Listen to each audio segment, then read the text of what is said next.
What if I told you that one of the most terrifying crimes in American history did not involve a stranger, a break-in, or a masked killer in the dark? What if the real monster was the man smiling on television, begging for his family to come home, while already knowing exactly where their bodies were buried? This is the true horror story of the Watts family. Chris Watts lived in Frederick, Colorado, with his wife Shanann and their two young daughters, Bella, age 4, and Celeste, age 3.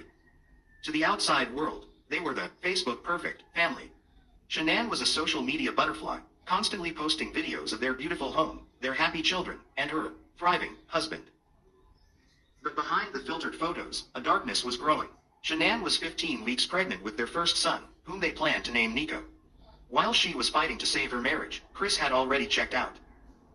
He had started a secret affair with a coworker, Nicole Kessinger, and was already envisioning a life where his wife and children simply didn't exist.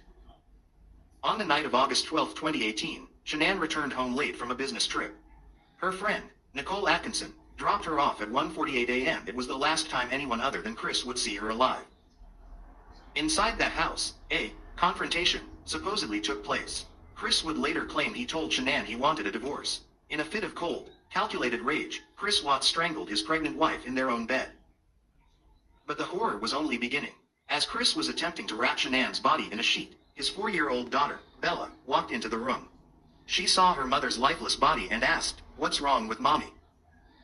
Instead of a moment of realization or regret, Chris loaded Shanann's body into the back of his work truck and told his two shivering, terrified daughters to get into the backseat. He drove for 45 minutes to a remote oil field owned by his employer, Anadarko Petroleum. At the oil site, the sun began to rise. With his daughters watching, Chris buried Shanann in a shallow grave. Then, he turned his attention to the girls. He killed Celeste, the 3-year-old, first. Bella watched from the truck. In what is perhaps the most heart-wrenching detail of the entire case, Bella reportedly looked at her father and whispered, "Daddy, are you going to do the same to me as you did to Cece?" He didn't answer. He smothered her too. In a final act of indignity, he placed each child into separate crude oil tanks.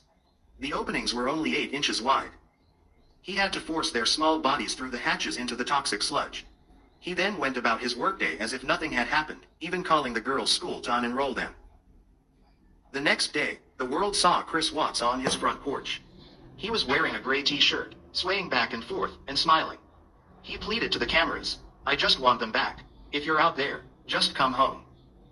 But investigators were watching. They noticed he never used his family's names. He spoke about them in the past tense. He seemed more annoyed by the interruption than terrified for his missing children. The turning point came during a polygraph test. The investigator, Tammy Lee, leaned in and told Chris, "There are only 2 people in this room who know the truth. And I'm one of them." Chris failed the lie detector test spectacularly. Within hours, the facade crumbled, and he led police to the oil fields. Chris Watts was sentenced to 5 consecutive life sentences without the possibility of parole.